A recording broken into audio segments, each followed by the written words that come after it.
Early Morning Mob, Capo. This show is amazing. I've checked it out a couple of times, and I would recommend all our friends and fans do give them a listen. They do such great work, and I'm really proud and again grateful to be able to be a part of the show. So I'm Carl. You want to start by telling everybody your name? I'm James Valley. I'm from East Hampton, Connecticut. Grew up on a horse farm. I play bass currently in Devil's Hop Yard. Devil's Hop Yard, yes. We've had them here before. Yeah, we played here quite a few times. This is like our Connecticut home, kind of, honestly. Yeah. We love this place, and Pete, you know. Yes. And I play upright in a bluegrass project. I play guitar. I play a little bit of everything. Okay. And during COVID, when everything kind of broke down, that's when I started doing like the one-man band thing, kind of as a joke. Oh, yeah. You know, legit. Yeah, we were all struck, yes. Yeah. I remember those times. And I came up with a few songs, and they're just covers, and was playing, and a few of my good friends, saw it, and they're like, man, you really got to do that. Yeah. You know. Are some of your band members here today? Yeah, Brian. Yeah, that's Brian's awesome. Here. I like that, and they encourage you to do the one-man band thing. Yeah, thank you, man. It's definitely a different thing, you know what I mean? I like it. I mean, I'm not really in control of my feet yet. I need to pay attention to the chords and the vocals, and my feet kind of do what they do. Yeah. So, I have good nights and bad nights with that, but, One-man band, though. Tonight was great. Yeah. It felt good, you know what I mean?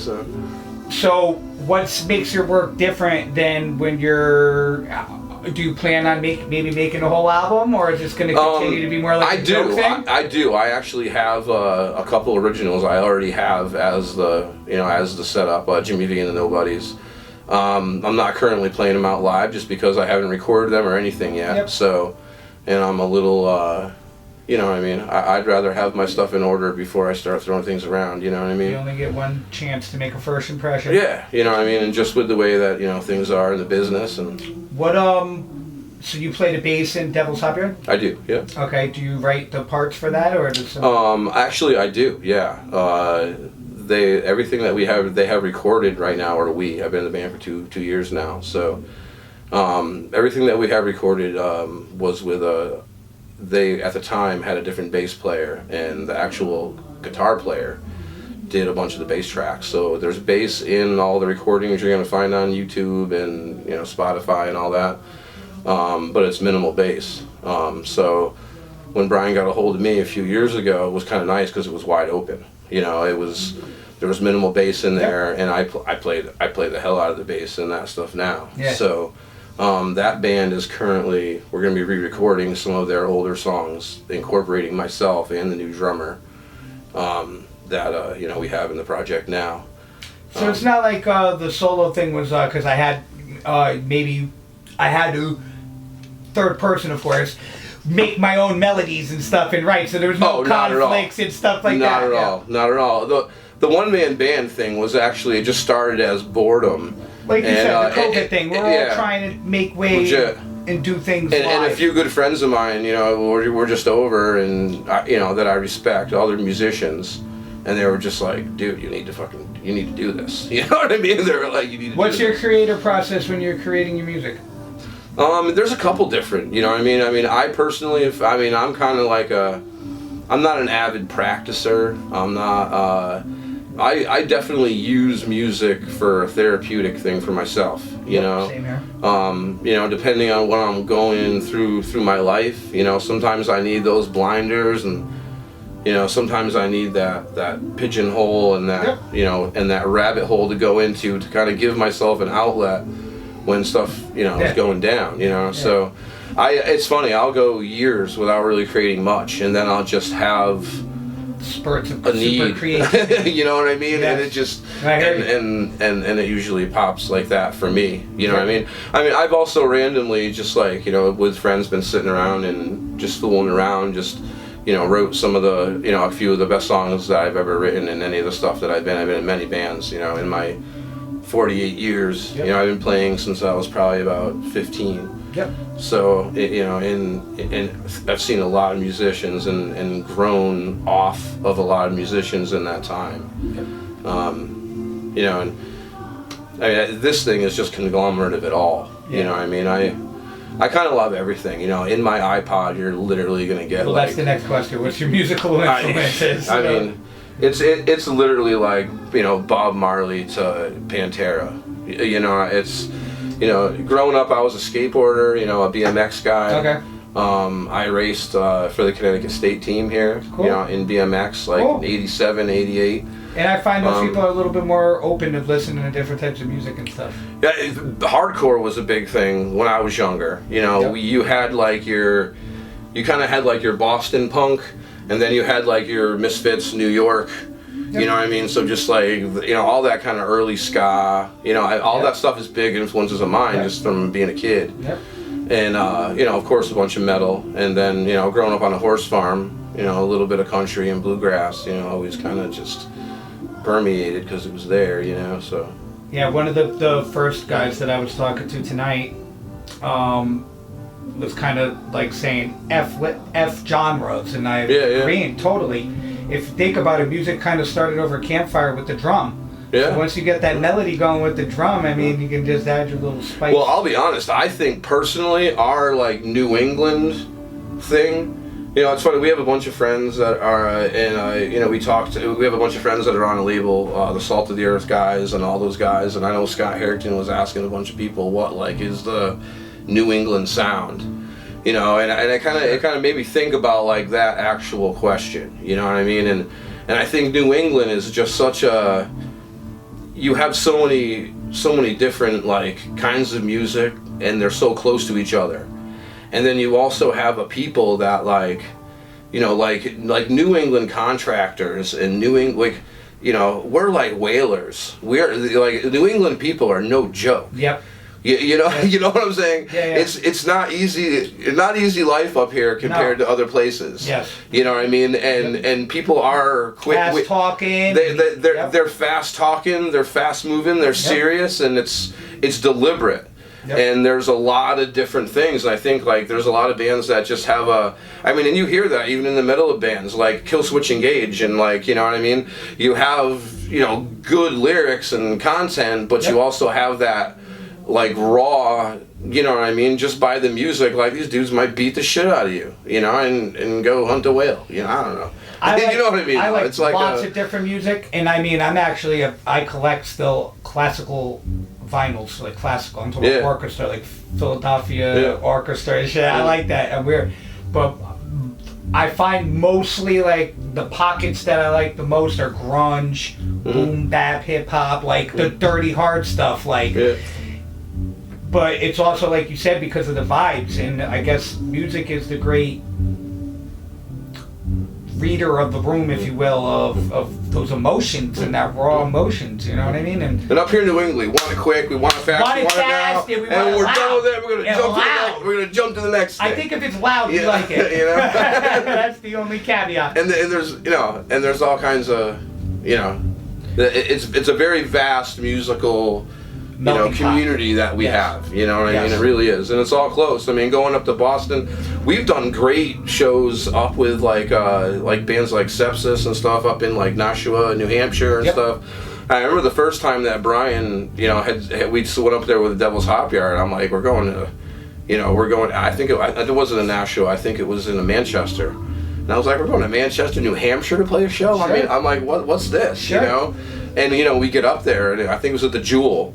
And it's like, you know, 300 kids, you know what I mean? It's like, I didn't realize it was such a big college town and whatnot. No, you wouldn't even admit it. And Connecticut's not really, we don't really have a metal, you know what I mean? Like, honestly, I think I would play more in Connecticut as Jimmy V and the Nobodies with the one-man band thing than we really do with, like, Devil's Hop Yard with the metal thing. Sure.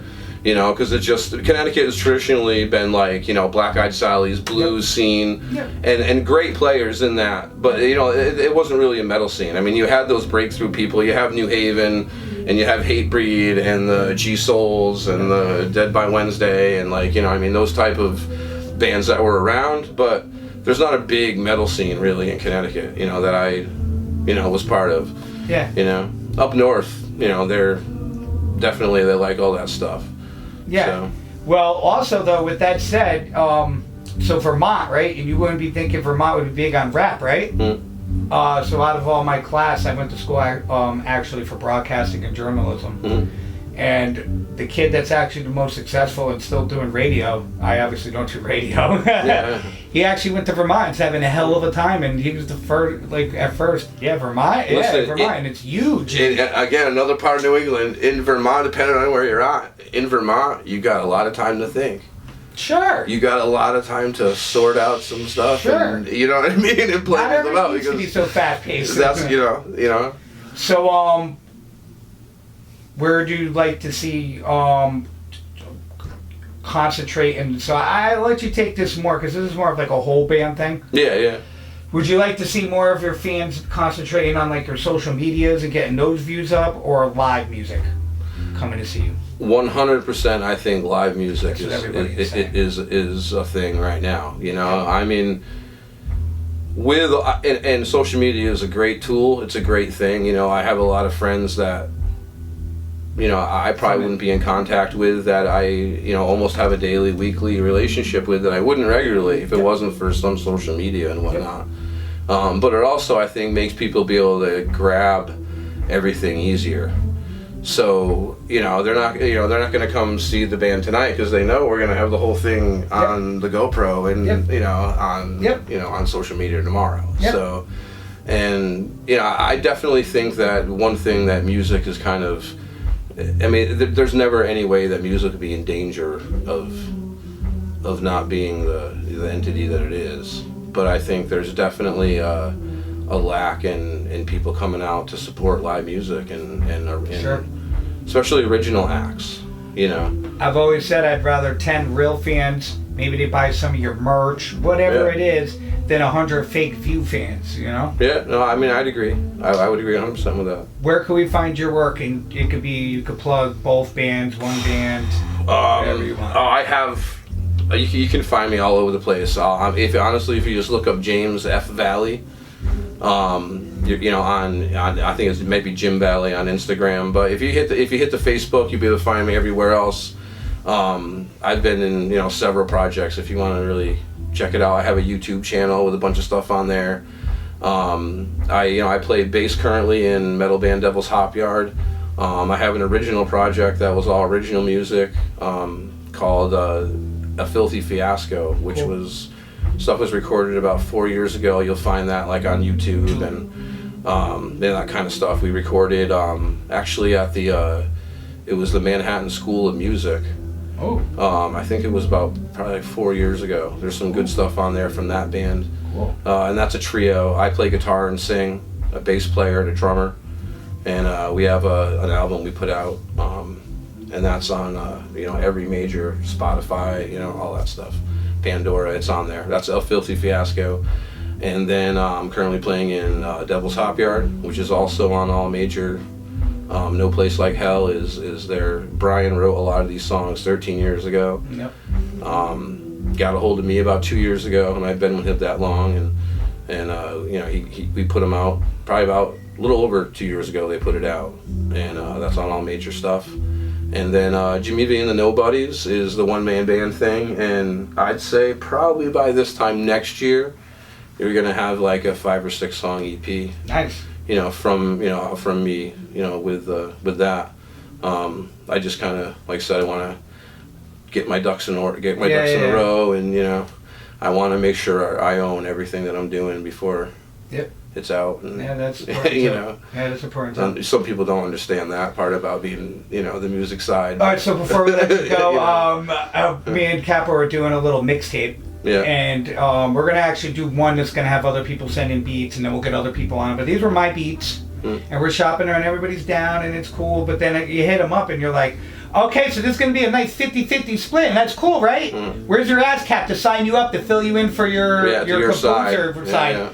ASCAP. Yeah. It's well, like, I'll tell you, CD Baby. CD was Baby. great. Yep. I mean, I'll tell you, with the other bands and musicians out there, I'm gonna give you this. I don't know if they're still doing it, because it was a couple years ago. We paid like $70, and CD Baby, you know, we had our 5-song EP put on everything. And it Pandora, Spotify, whatever, and it's on there forever. Yep. It was a one-time fee, $70. Yep. You know, CD Baby. They kick ass. I don't even know if they're still in business. No, they are. If they are still in business, and they're kicking ass. I don't know if that price is the same now. It's probably different now. Yeah. Thanks for coming along, brother. Please No, check thank you, out guys. Church Thank you, and guys. the One Man Band and Devil's Hop Yard, who we have on here a lot. Awesome, dude. Thanks, Thank brother, you. man. No problem.